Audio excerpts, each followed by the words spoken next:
and she silently renewed her vow to always be there, to always listen, and to never again let a child's cry for help go unheard.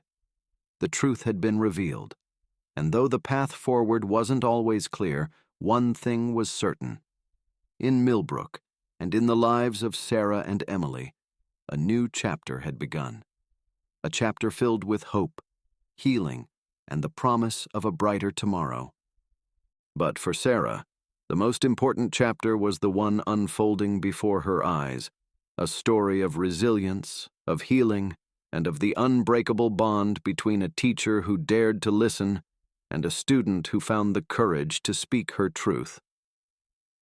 As the day's lessons began, Sarah looked out at her class, at Emily and all the other children whose lives she touched every day. And in that truth, painful as it had been, lay the seeds of redemption and hope. As Sarah began her lesson, she carried with her the knowledge that sometimes the greatest act of heroism is simply to listen, to care, and to have the courage to stand up for what's right. The story of Emily Thornton and the secrets of Millbrook would be told for years to come. In that moment, Sarah felt a profound sense of peace wash over her. The road ahead was still long, and there would undoubtedly be more challenges to face. The scars of the past wouldn't fade overnight. But looking at Emily, happy, healing, and surrounded by people who truly cared for her, Sarah knew that they had turned a corner.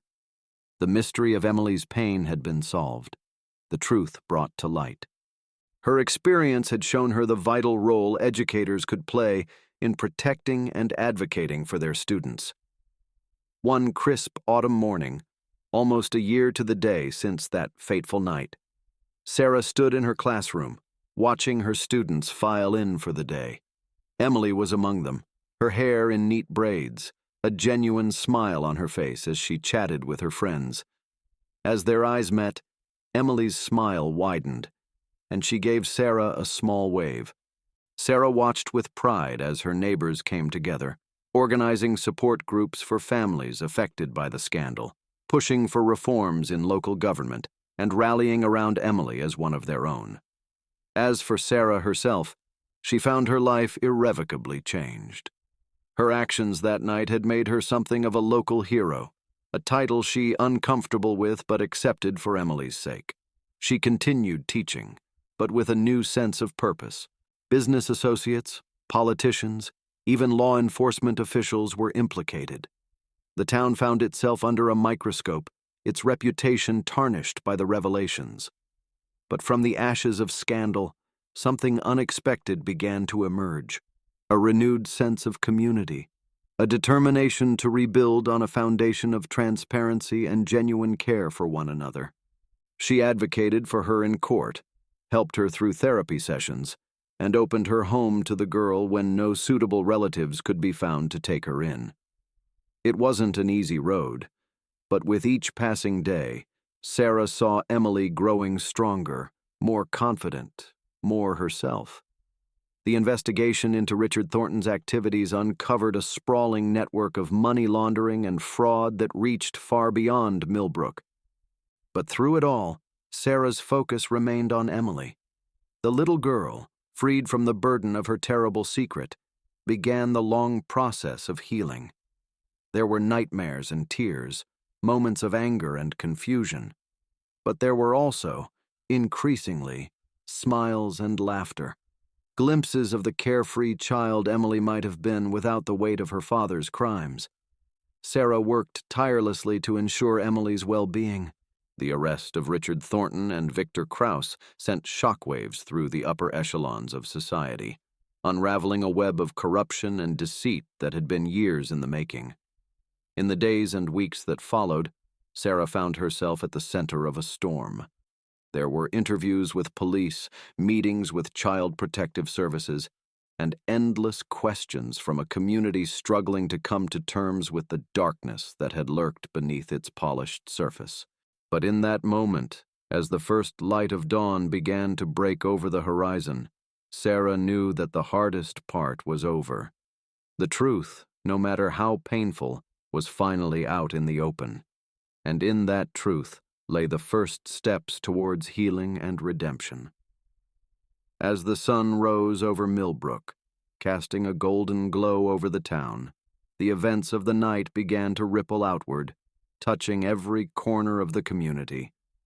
Whatever came next, she silently vowed, she would be there for this brave little girl who had endured so much. The journey ahead would be long and difficult, but for the first time in years, there was hope. Hope for Emily, hope for justice, and hope for a future free from the shadows of the past. The story of Emily Thornton and the dark secrets of Millbrook had only just begun to be told. It's over. But as Sarah watched the officers rushing towards the house, heard the continued sounds of struggle from within, she knew it wasn't over. It was just the beginning. The truth about Emily's pain, her father's crimes, and the dark secrets of Millbrook's elite had been exposed. Now came the hard part, healing the wounds, seeking justice, and finding a way forward. As the night's events unfolded around her, Sarah held Emily close, whispering words of comfort. What would happen to Emily now? And how would the peaceful town of Millbrook ever be the same after tonight? The flashing lights of police cars came into view as Sarah reached the gate. Detective Reeves was there, his face a mixture of relief and grim determination as he saw Sarah and Emily. "You're safe now," he said, taking Emily gently from Sarah's arms. "Both of you." Sarah didn't wait to see the outcome. Scooping Emily into her arms, she ran from the study, down the grand staircase, and out into the cool night air. Behind her, she could hear shouting, the sound of things breaking, and then, in the distance, the wail of police sirens. As she ran across the lawn towards the gate, Emily clinging to her neck, Sarah's mind whirled with the enormity of what had just happened. The truth had finally come to light. But at what cost? "You'll pay for this!" But Sarah was faster. With a strength born of desperate protectiveness, she threw herself between Krause and Emily, shielding the child with her body. "Don't you dare touch her!" she yelled. What happened next was a blur of motion and sound. Richard Thornton, snapping out of his daze, grappled with Krause, yelling at Sarah to take Emily and run. The sound of breaking glass, a struggle, a gunshot ringing out in the night. "And you told me it was an accident, that I mustn't tell anyone." The revelation hung in the air like a thunderclap. Sarah looked at Richard Thornton, expecting to see denial, rage, anything but the broken, haunted expression that now covered his face. "Oh, Lisa," he whispered, seeming to age years in moments. "What have I done?" Victor Krause, however, showed no such remorse. With a snarl of fury, he lunged towards Emily. "You little brat! She said she was going to tell someone about the bad things you were doing. And then... Emily's voice broke, tears streaming down her face. Sarah wanted nothing more than to rush to her, to protect her from the horror of her own memories. But she remained still, knowing that this moment of truth was crucial. She fell, Emily continued, her voice small but clear. Mr. Krause pushed her, and she fell down the stairs. She didn't move after that. Richard's face had gone pale, his eyes darting between Emily and Victor Krause. The latter's expression had hardened, his hand moving ominously towards his jacket. "Emily, sweetheart," Richard said, his voice strained. "We've talked about this. Your mother left us. You must have had a bad dream." But Emily stood up straighter, a newfound courage seeming to flow through her. "No, Dad, I remember. I saw Mr. Krause arguing with Mom. She left us." But Emily's small voice cut through the tension. "That's not true," she said, her words barely above a whisper. "Mom didn't leave. The bad man made her go away. I saw it. The room fell silent, the weight of Emily's words hanging in the air. Sarah's mind reeled with the implications. Had Emily witnessed something so traumatic, so heinous, that it had been the root of all her pain and fear? And on a side table, a framed photograph that made Sarah's breath catch, a younger, smiling Richard with his arm around a woman who could only be Emily's mother. "Where is Emily's mother?" Sarah asked suddenly, a piece of the puzzle clicking into place. "What happened to her?" The question hit Richard like a physical blow. For a moment, his composure cracked, revealing a glimpse of raw pain beneath. "Lisa. She couldn't handle the pressure, the demands of our life. You have no idea of the world we live in, Mrs. Davis. The measures that must be taken to protect what's ours." As he spoke, Sarah's eyes darted around the room, taking in details she hadn't noticed before. The laptop on the desk, still displaying strings of numbers. A safe in the corner, its door ajar, revealing stacks of documents. But as her eyes met Emily's, the little girl huddled in the corner, her face a mixture of fear and desperate hope. She knew she couldn't back down now. "I'm here because a child is in danger," Sarah said, surprised by the steadiness in her voice. "Emily has been crying out for help in every way she knows how. I couldn't ignore that." Richard's laugh was cold and humorless. "Danger. Emily is my daughter. Everything I do is for her future, her security." Richard Thornton's face was a mask of barely contained rage as he circled her, while Victor Krauss stood guard at the door, his hulking presence a silent threat. "Mrs. Davis," Richard said, his voice dangerously soft, "I believe I made it clear that Emily's welfare was none of your concern. Yet here you are, trespassing on my property, spying on my family. I'm curious. What did you hope to accomplish?" Sarah's mind raced, searching for a way out of this nightmare. But as she was roughly pushed into Richard Thornton's study, facing the cold fury in his eyes, Sarah realized that her own safety was far from guaranteed. The night was far from over, and the darkest revelations were yet to come. The study, once a symbol of wealth and power, now felt like a trap closing in around Sarah. A nosy teacher who doesn't know when to mind her own business. As Krauss dragged her towards the house, Sarah caught a glimpse of Emily's face in the window, her eyes wide with terror. In that moment, Sarah knew that whatever happened next, she had set in motion events that would change everything. The truth about the Thorntons was about to come crashing down, and Sarah could only hope that when the dust settled, Emily would finally be safe.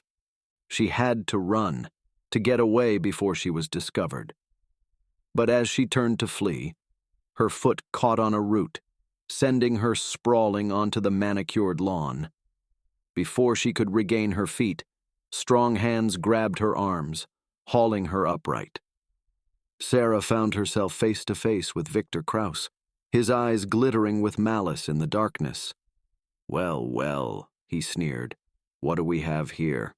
But in her haste, her elbow knocked against the window frame, causing a soft thud. Inside the room, Victor Krauss's head snapped up, his eyes narrowing as he scanned the window. "Did you hear that?" he growled. Sarah's heart stopped.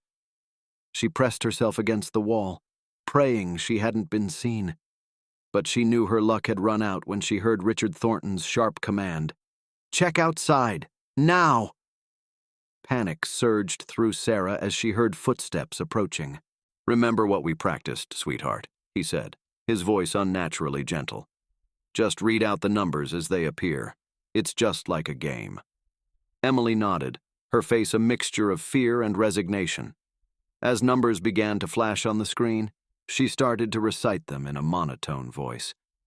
7, 3, 9, 1, 4. Sarah fumbled for her camera, knowing she needed to document this. Richard Thornton stood behind his massive oak desk, his face a mask of cold determination. Beside him was a man Sarah recognized from news reports as Victor Krauss, his expression one of barely contained menace. But it was the third figure in the room that made Sarah's heart break. Emily, small and pale, standing between the two men like a fragile doll. As Sarah watched, Richard placed a laptop in front of Emily. She needed to get closer, to see what was happening, and possibly get photographic evidence. With her heart in her throat, Sarah crept around to the side of the house, looking for a better vantage point. She found it in a small alcove near what appeared to be Richard's study. Through a gap in the heavy curtains, she could see into the room. The sight that met her eyes made her gasp involuntarily. Crouching beneath it, she activated her voice recorder and strained to listen. "The shipment arrives at midnight," a gruff voice was saying, one Sarah didn't recognize. "We need the girl to verify the codes. Are you sure she can handle it?" "Emily knows what's expected of her," came Richard Thornton's cold reply. "She won't let us down." Sarah's blood ran cold. They were talking about using Emily in their illegal activities, just as Detective Reeves had suspected. In the distance, she could see lights blazing from the windows of the main house. Somewhere in there was Emily, and whatever dark business Richard Thornton was involved in. Moving with caution, Sarah made her way across the lawn, using the carefully placed topiaries and statues as cover. As she drew closer to the house, she could hear the low murmur of voices coming from an open window on the ground floor. The service gate was locked, but Sarah had come prepared. With trembling hands, she pulled out a small lock-picking set she had ordered online, praying that the YouTube tutorials she'd watched would be enough. After several tense minutes, she heard the satisfying click of the lock giving way. Heart racing, Sarah slipped onto the grounds of Thornton Manor. The manicured lawns stretched out before her, eerily silent in the gathering gloom. She knew the risks were enormous, but the thought of Emily, trapped and afraid, gave her the courage to proceed. As darkness fell, Sarah made her move. She had studied the layout of the property from publicly available records and knew there was a small service entrance at the rear of the estate, often used by staff. With silent steps, she made her way around the perimeter of the property, keeping to the shadows cast by the towering oak trees that lined the fence. In the passenger seat lay a small digital camera and a voice recorder, tools she hoped would capture the evidence needed to finally bring the truth to light. The imposing gates of Thornton Manor loomed in the distance, a barrier between two worlds, the manicured perfection of Millbrook's elite and the dark secrets that lay behind closed doors. Sarah took a deep breath, steeling herself for what lay ahead.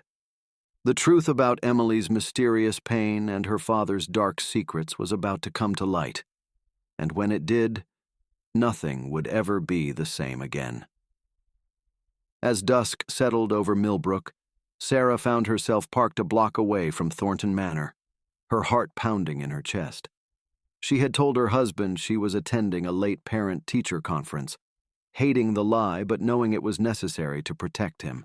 As she left the school, her mind racing with plans and contingencies, Sarah had no way of knowing that she was walking into a situation far more dangerous and complex than she could have imagined. The events that would unfold that night at Thornton Manor would shock the community of Millbrook to its core and change the lives of everyone involved forever. By the time the police could organize a response, it might be too late for Emily. In that moment, Sarah made a decision that would change everything. She would go to the Thornton house herself tonight. She would find a way to see what was happening, to gather the evidence they needed to save Emily and bring down whatever criminal enterprise Richard Thornton was involved in. The threat she had received that morning loomed large in her mind. Yet, as she thought of Emily's pleading eyes and trembling voice, Sarah knew she couldn't stand by and do nothing. This little girl needed her, and Sarah was determined not to let her down. With shaking hands, Sarah reached for her phone. She needed to call Detective Reeves to let him know what was happening. But as she dialed the number, she realized that official channels might move too slowly. "Help me!" As Emily rushed out of the classroom, Sarah felt a surge of adrenaline. This was it, the moment of truth. Whatever was happening at the Thornton house tonight, it could be the key to unraveling the entire mystery. But it was also incredibly dangerous. If Sarah intervened, she would be putting herself directly in the path of whatever criminal activities Richard Thornton and Victor Krause were involved in. This could be the breakthrough they'd been waiting for. "Of course, Emily. You can trust me. What is it?" Emily glanced nervously at the door, then leaned in close. "The bad man is coming tonight. Daddy says I have to be there, but I'm scared. Something bad is going to happen. I can feel it." Before Sarah could respond, a car horn blared from outside. Emily jumped, her face paling. "I have to go," she said, her voice trembling. "Please, Mrs. Davis." She needed to find a way to protect herself and her family while still fighting for Emily. That afternoon, as her students filed out of the classroom, Sarah noticed Emily lingering behind again. This time, there was a sense of urgency about the girl that Sarah hadn't seen before. "Mrs. Davis," Emily said in a rush, her voice barely above a whisper. "I need to tell you something. But you have to promise not to tell anyone, not even my dad." Sarah's heart raced. Was she putting them at risk with her investigation? Should she back off, for their sake? But then she thought of Emily, trapped in a world of adult corruption and fear. If Sarah gave up now, who would help her? Who would be her voice? With renewed determination, Sarah made a decision. She wouldn't be intimidated. She would continue her investigation, but she would be smarter about it. Inside was a single sheet of paper with a typed message: "Stop digging, or Emily won't be the only one who gets hurt." Sarah's hands shook as she read the words. The threat was clear, and it confirmed her worst fears. Someone knew what she was doing, and they were willing to go to extreme lengths to stop her. For a moment, fear threatened to overwhelm her. She thought about her own family, her husband, Mark, and their 2 young children. She might know things that could bring down his entire operation. As they discussed the implications of this new development, neither of them noticed the man sitting a few tables away, his face hidden behind a newspaper. But he had noticed them, and he was very interested in their conversation. The next day, Sarah arrived at school to find an unmarked envelope in her mailbox. "This could be significant," he said in a low voice, "in money laundering operations. It's common to use children to memorize account numbers or codes. They're less likely to arouse suspicion." Sarah felt sick at the implication. "Are you saying Richard Thornton is using his own daughter in his illegal activities?" Reeves nodded grimly. "It's a possibility we can't ignore. It would explain why he's so insistent on keeping her isolated and under control." "What if I forget?" Before Sarah could ask what numbers she meant, Emily seemed to snap out of her trance-like state. She blinked rapidly, then slid off the bench and ran back towards the school building, leaving Sarah stunned and more worried than ever. That evening, Sarah met with Detective Reeves in a quiet corner of the local library. As she recounted the incident with Emily and the mysterious numbers, the detective's expression grew increasingly grave. Sarah was on playground duty when she noticed Emily sitting alone on a bench, her small frame hunched over as if in pain. As Sarah approached, she heard Emily muttering to herself, rocking back and forth. "Emily," Sarah said gently, kneeling down beside the bench. "What's wrong, sweetheart?" Emily looked up, her eyes wide and unfocused. "The numbers," she whispered. "I have to remember the numbers. Daddy says it's important. But I'm scared." There were days when she seemed almost normal, engaging in class discussions and even smiling occasionally. but these glimpses of the old Emily were fleeting, quickly replaced by long periods of silence and withdrawal. Sarah noticed that these mood swings often coincided with phone calls Emily received during the school day, calls that left the little girl pale and shaken. One particularly troubling incident occurred during recess. As the days turned into weeks, Sarah found herself living a double life. By day, she was the dedicated third-grade teacher, guiding her students through lessons on multiplication tables and the water cycle. But in every spare moment, during her lunch breaks, after school, and late into the night, she was an investigator, piecing together the puzzle of the Thornton family's secrets. Emily's behavior continued to be a source of deep concern. For Emily's sake, and for the sake of justice, she would uncover the truth, no matter where it led. Little did Sarah know that her determination was about to be put to the ultimate test. The web of lies and deceit surrounding the Thornton family was about to unravel. And when it did, it would shake the foundations of Millbrook to its core. The truth, when it finally came to light, would be more shocking and far-reaching than anyone could have imagined. She had started this journey out of concern for one little girl, but now she found herself embroiled in what could be a far-reaching criminal conspiracy. The stakes had never been higher, and the dangers never more real.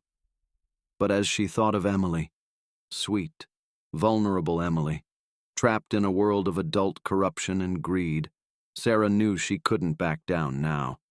Whatever the risk, whatever the cost, she would see this through. For now, keep doing what you're doing. Document everything, no matter how small it might seem. And above all, be careful. These men have resources we can only imagine. If they suspect you're onto them, they might take drastic action. As Sarah left the meeting, her mind was whirling with the implications of what they'd discovered. If these men are involved in something illegal, they won't hesitate to protect themselves, and Emily could be in real danger if she's witnessed anything she shouldn't have. Sarah felt a chill run down her spine at the thought of Emily being caught in the middle of something so potentially dangerous. "What can we do?" she asked, her voice barely above a whisper. Detective Reeves sighed heavily. "We need hard evidence before we can move officially." Chen and Detective Reeves. The detective's face grew grim as he listened. "Victor Krause has been on our radar for years," he admitted. "We've never been able to pin anything concrete on him. But where he goes, trouble seems to follow. If he's involved with Thornton, this could be bigger than we thought." Dr. Chen leaned forward, her expression serious. "We need to tread very carefully from here on out." He had been involved in several controversial projects in neighboring towns, projects that had been plagued by accusations of corruption and environmental violations. And according to the society pages, he was a frequent guest at the Thornton estate. Could this be the bad man Emily had referred to? Sarah's instincts told her she was onto something, but she needed more than just speculation. She needed proof. The next day, Sarah shared her findings with Doctor. On a hunch, she began researching these events, looking for any common threads. It took hours of scouring local news articles and society pages, but eventually, she found something. A name that kept appearing alongside Richard Thornton's, Victor Krause. Krause was a real estate developer with a reputation for ruthlessness in business dealings. Who was the bad man Emily had drawn, and what role did he play in all of this? As she flipped through pages of scribbled observations, a pattern began to emerge. The days when Emily seemed most withdrawn often coincided with local charity events or business functions that Richard Thornton attended. Sarah had dismissed this as coincidence at first, but now she wondered if these events were more than they appeared. As the vehicle pulled away, Sarah felt a surge of helplessness and frustration. She was so close to breaking through Emily's walls, but something, or someone, always seemed to intervene at the last moment. That night, Unable to sleep, Sarah pored over the notes she'd been keeping. Dates, times, observations. They were all there, but they still didn't add up to a clear picture. What was Richard Thornton involved in that could cause his daughter such distress? "I'm fine, Mrs. Davis," she mumbled. I don't want to go home." Before Sarah could respond, a car horn blared from outside.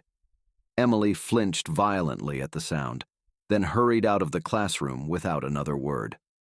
Sarah rushed to the window, watching as Emily climbed into a sleek black SUV with tinted windows. It wasn't the usual car that picked her up, and Sarah couldn't see who was driving. One afternoon, as the children were packing up to go home, Sarah noticed Emily lingering behind, her small hands clutching the straps of her backpack so tightly her knuckles were white. "Emily?" Sarah approached her gently. "Is everything okay? Do you need help with anything?"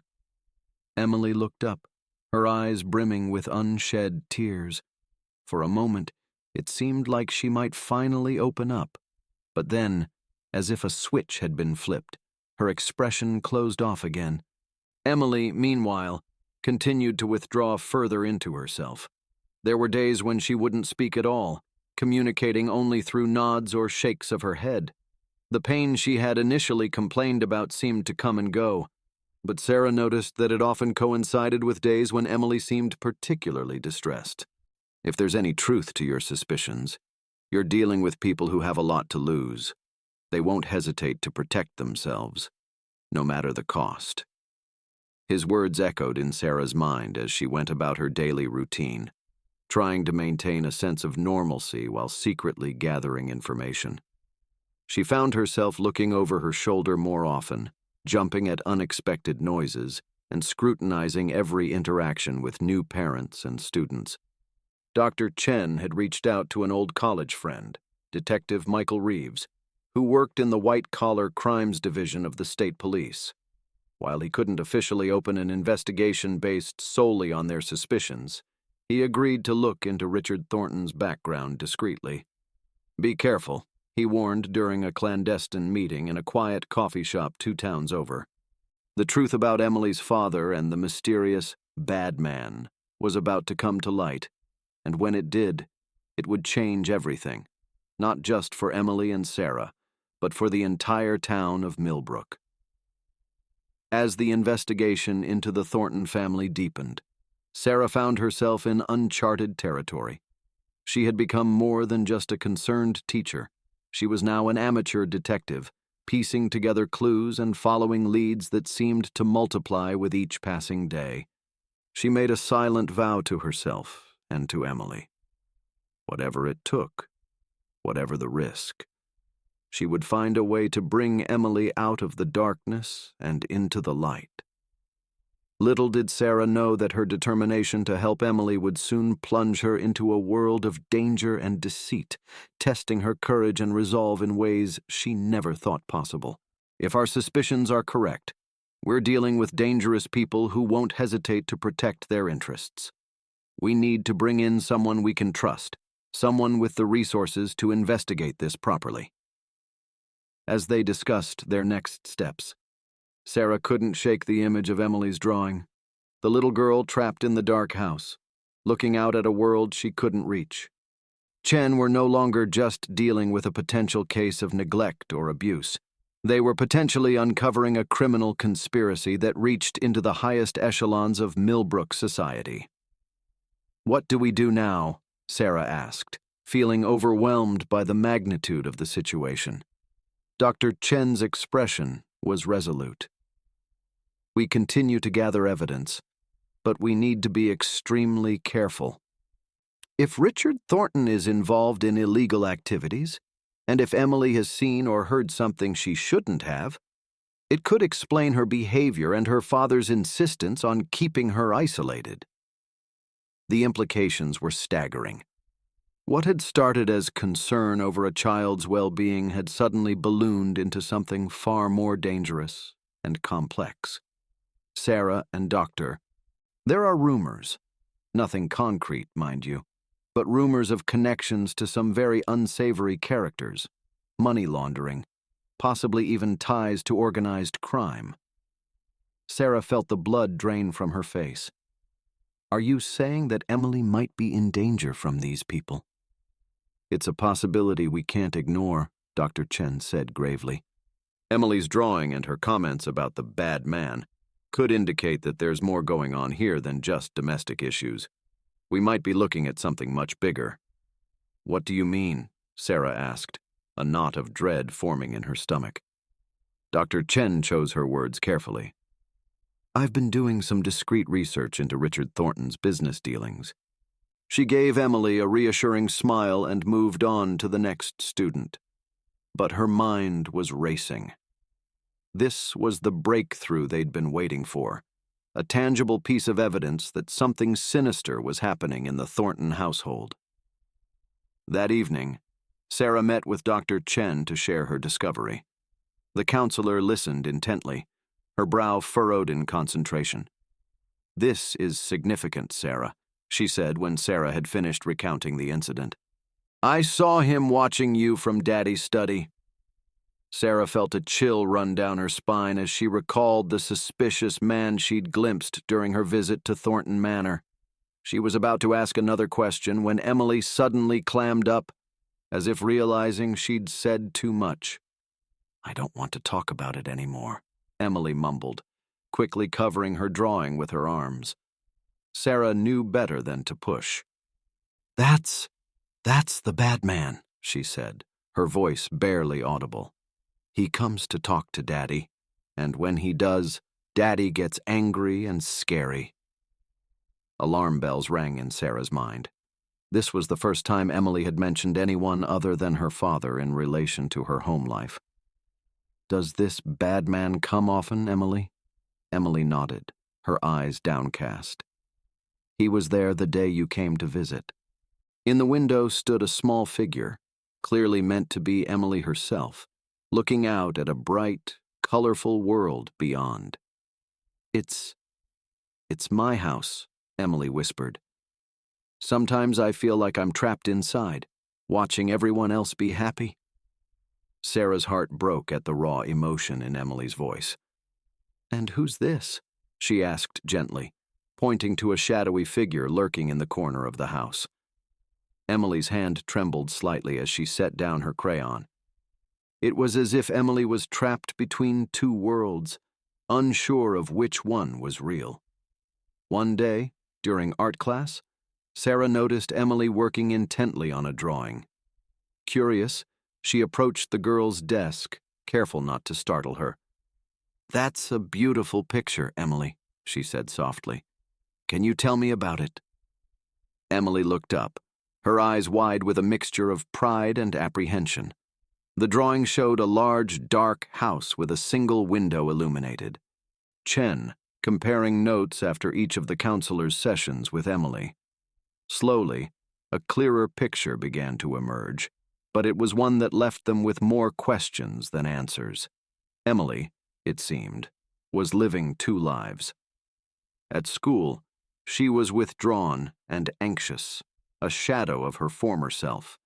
But in her sessions with Dr. Chen, glimpses of the old Emily would occasionally shine through, a quick smile, a moment of enthusiasm when talking about a book she loved. Maybe she'll open up more in a one-on-one setting.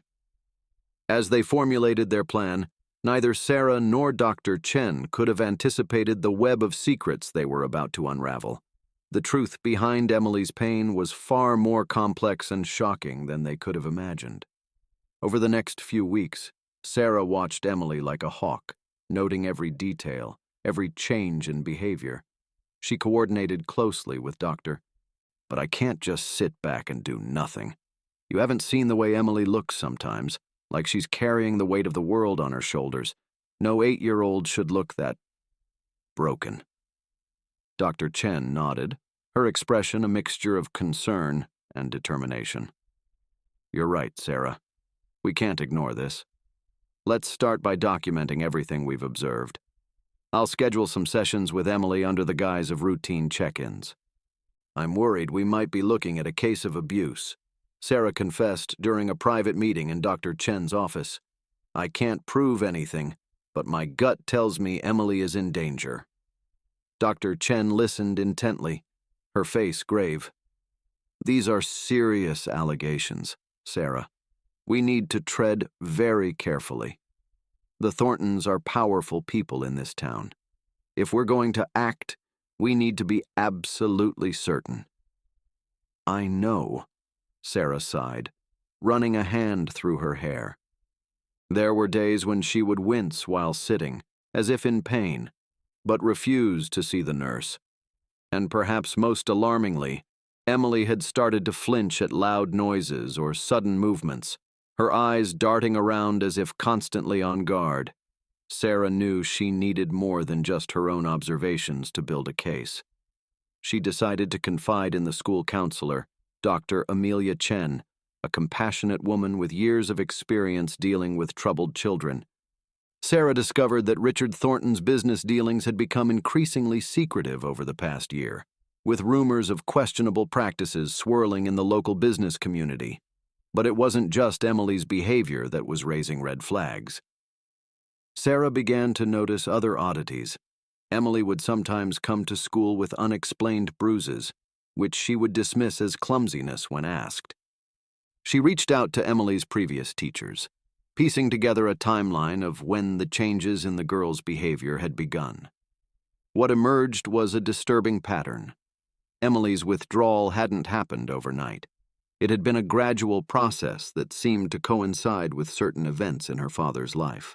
The truth she was about to uncover was more shocking and far-reaching than she could have ever imagined, and the journey to that truth would test her in ways she never thought possible.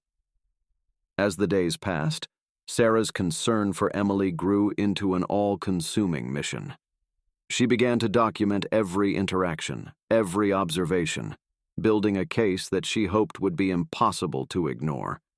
Whatever secrets the Thornton family was hiding, whatever darkness lurked behind those imposing gates, Sarah was going to bring it into the light. For Emily's sake, and for the sake of her own conscience, she couldn't turn away now.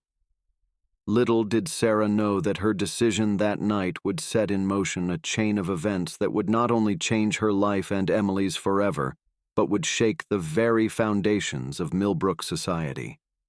She could back off, tell herself it wasn't her place to interfere in the Thorntons' private affairs.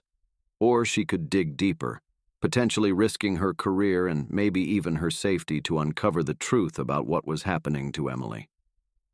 As she pulled into her driveway, Sarah made her decision. Emily needed help, and if no one else was going to step up, then it would have to be her. But as she navigated the winding roads back to her own modest home, Sarah couldn't shake the feeling that she had just stepped into something much bigger and more dangerous than she had anticipated. The cold fury in Richard Thornton's eyes when she had pressed about Emily's welfare, the mysterious man in the study, the oppressive atmosphere of the grand house, it all added up to a mystery that was as intriguing as it was terrifying. Sarah knew she was at a crossroads. The contrast between the opulent surroundings and the palpable tension in the air was stark. And Emily, the brief glimpse Sarah had caught of her student, had only confirmed her worst fears. Something was very wrong in that house, and Sarah was more determined than ever to find out what it was. "I suggest you remember that." With that, he called for the housekeeper to show Sarah out. As she was ushered to the door, Sarah caught a glimpse of a man she didn't recognize coming out of what looked like a study. He gave her a sharp, suspicious look before disappearing back into the room. As Sarah drove away from Thornton Manor, her mind was reeling. The visit had done nothing to allay her fears. If anything, it had intensified them. "I appreciate your concern, but I can assure you that Emily is fine. If there's nothing else." The dismissal was clear. Sarah knew she was being shown the door, but she couldn't leave without making one last attempt. "Mr. Thornton, I really think we need to discuss this further. Emily's behavior is none of your concern." Richard cut her off, his voice low and dangerous. You're her teacher, not her parent. Everything's fine, sweetheart. Mrs. Davis just stopped by to say hello. Why don't you go back to your room? I'll be up to tuck you in soon. Emily's eyes darted between her father and her teacher, a look of confusion and something else. Fear, crossing her face. She nodded silently and retreated, her small form disappearing down the upstairs hallway. Richard turned back to Sarah, his face hardening once more. I think we're done here, Mrs. Davis. If there were any real problems, she would tell me. Sarah was about to respond when a small voice came from the top of the grand staircase. Daddy? Is everything okay? Emily stood there, looking tiny and vulnerable in the vast space of the house. Sarah's heart clenched at the sight of her. The child was pale, her eyes ringed with dark circles as if she hadn't been sleeping well. Richard's demeanor changed instantly. His voice became gentle, almost syrupy. She's withdrawn, barely participating in class or interacting with her peers. Has she mentioned anything to you about problems at school or at home? For a moment, something flashed in Richard's eyes. Was it guilt? Anger? But it was gone as quickly as it appeared, replaced by a mask of polite indifference. Emily is going through a phase, I'm sure. Children do that. Thornton. I wanted to discuss Emily's recent performance in class and some concerns I have about her well-being. Richard's expression tightened almost imperceptibly. I'm sure whatever issues there are, they're minor. Emily has always been a top student. That's just it, Mr. Thornton, Sarah pressed on. Emily's performance has dropped significantly in recent weeks. More importantly, I'm worried about her emotional state. After what seemed like an eternity, Richard Thornton appeared.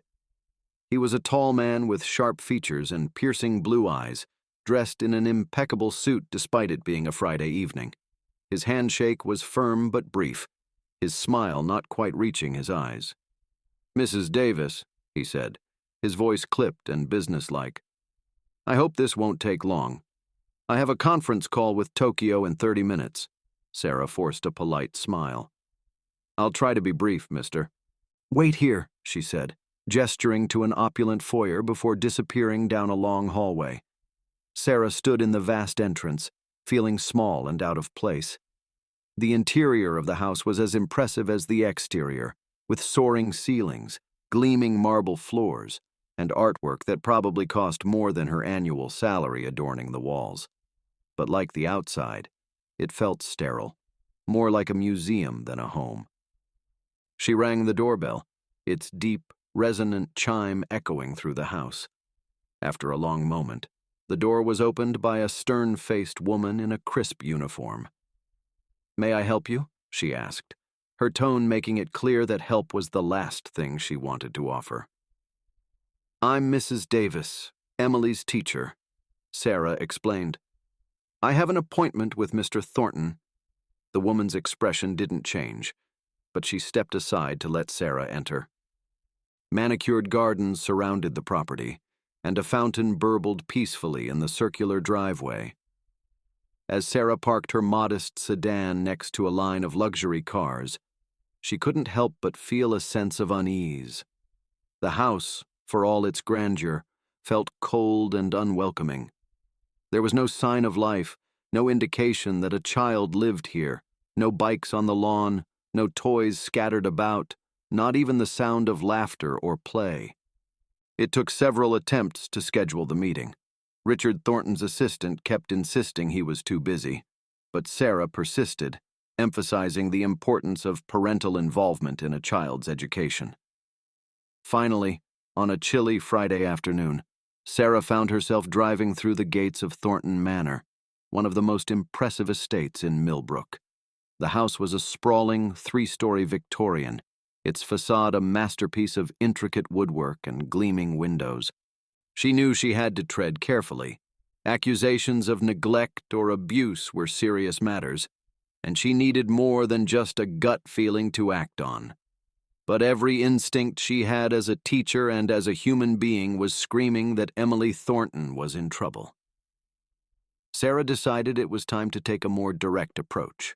She arranged a home visit, ostensibly to discuss Emily's recent academic performance, which had begun to slip along with her emotional state. She used to love PE, always full of energy. Now she barely participates. Last week, she sat out the entire class, claiming she didn't feel well. When I suggested she visit the nurse, she looked terrified and insisted she was fine. These conversations only fueled Sarah's determination to get to the bottom of what was happening with Emily. In the teacher's lounge, conversations often turned to Emily Thornton and the dramatic change in her behavior. I had her in my class last year, Mrs. Thompson, the second-grade teacher, remarked one afternoon. She was such a joy, always the first to volunteer for everything.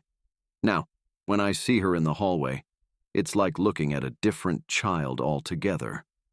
Mr. Jenkins, who taught physical education, added his own observations. The other children noticed the change, too. Emily, once a social butterfly who flitted from group to group on the playground, now spent recess alone, sitting on a bench at the edge of the schoolyard, her eyes fixed on some distant point only she could see. When her classmates tried to include her in their games, she would shake her head silently and turn away. Sarah's colleagues began to take notice as well. Her lunchbox, which used to be filled with carefully prepared, healthy meals, now often contained nothing more than a hastily thrown-together sandwich or, some days, nothing at all. Sarah tried to engage Emily in conversation, to draw her out, but the girl had become a master of evasion, answering questions with monosyllables or vague mumbles. It was as if a wall had been erected around her, keeping everyone, even those who wanted to help, at arm's length. The bright, engaging child she had known was fading away before her eyes, replaced by a quiet, anxious girl who seemed to carry the weight of the world on her small shoulders. It wasn't just Emily's demeanor that worried Sarah. There were other signs, subtle but alarming. Emily, once meticulous about her appearance, began coming to school with unwashed hair and wrinkled clothes. Little did she know that this was just the beginning of a story that would unravel the facade of one of Millbrook's most prominent families and reveal a truth more shocking than anyone could have imagined. The days that followed were a whirlwind of observation and growing concern for Sarah. She watched Emily like a hawk, noting every flinch, every hesitation, every moment of withdrawal. Sarah and Margaret exchanged worried glances. This wasn't the reaction of a concerned parent.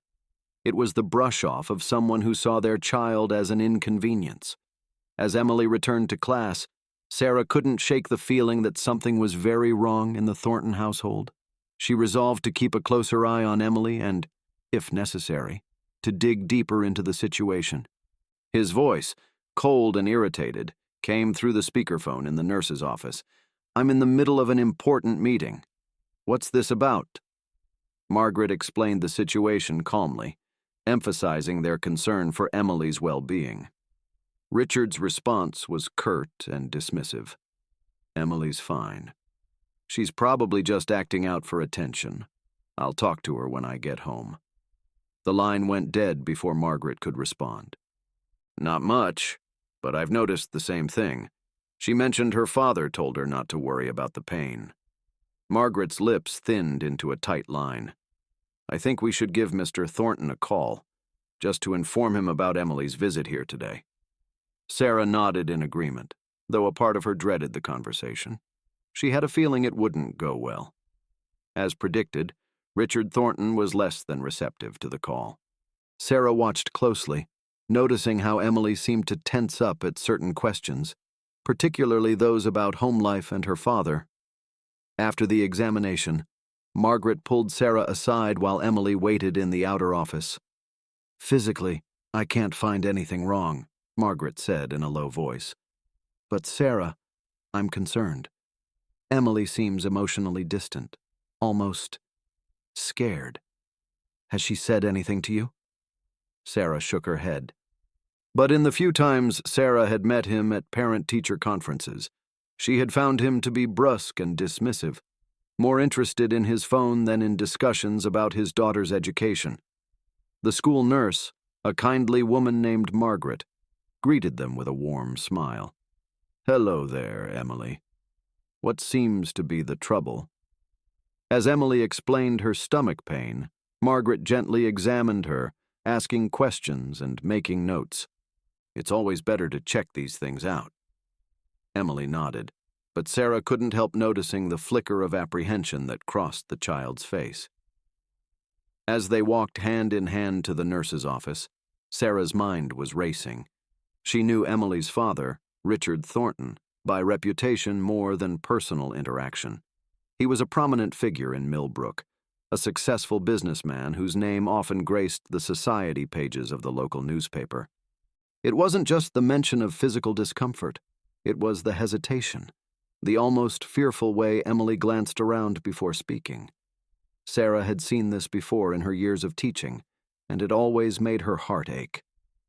"Well," Sarah said, keeping her voice light and reassuring, "why don't we have the school nurse take a look, just to be sure?" "Davis, I have a pain. Here." She placed her small hand on her stomach. Sarah's brow furrowed with concern. "Oh, honey, how long have you been feeling this pain?" Emily's eyes darted around the room as if checking to see if anyone else was listening. "A few days," she mumbled. "But Daddy told me not to worry about it." There was something in the way Emily said those words that made Sarah's teacher instincts kick into high gear. Sarah saw her opportunity and approached the girl's desk, kneeling down to meet her at eye level. "Emily, sweetheart," she said gently, "is everything okay? You seem a little quiet today." Emily looked up, her big brown eyes filled with a mixture of confusion and something else Sarah couldn't quite place. Was it fear? Sadness? For a moment, Emily said nothing, fidgeting with the hem of her sweater.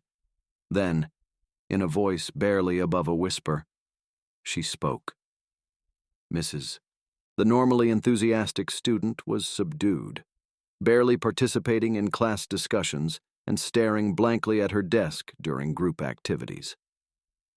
When it came time for math, Emily's favorite subject, she didn't even raise her hand once to answer a question. It was as if the vibrant little girl Sarah knew had been replaced by a pale shadow of herself. During the mid-morning break, while the other children rushed out to the playground, Emily lingered behind. She prided herself on knowing each of her students, not just their academic strengths and weaknesses, but their personalities, their quirks, their joys, and their sorrows. So when Emily slipped quietly into her seat without her usual cheerful, "Good morning, Mrs. Davis," Sarah's internal alarm bells began to ring. As the morning progressed, Sarah kept a watchful eye on Emily. On this particular morning, as she walked into her third-grade classroom at Millbrook Elementary, something was different. Her usual bounce was gone, replaced by a hesitant shuffle. Her bright eyes were downcast, and her sunny smile was nowhere to be seen. Mrs. Sarah Davis, Emily's teacher, noticed the change immediately. Sarah was the kind of educator who saw teaching as more than just a job. It was a calling. You won't believe how this story unfolds. Make sure to subscribe to the channel and stay with us to see how it all plays out. Emily Thornton was 8 years old, a bright-eyed girl with a mop of unruly chestnut curls and a smile that could melt the coldest of hearts. She was the kind of child who always had a skip in her step and a song on her lips, at least until recently. An 8-year-old girl tells her teacher about a mysterious pain, but the truth about her father shocks everyone. Have you ever thought a child's innocent words could hide a truth so shocking it changes everything? When little Emily told her teacher about a strange pain she was feeling, no one expected the revelation that followed about her father. What was meant to be a simple concern turned into a revelation that shook everyone to the core.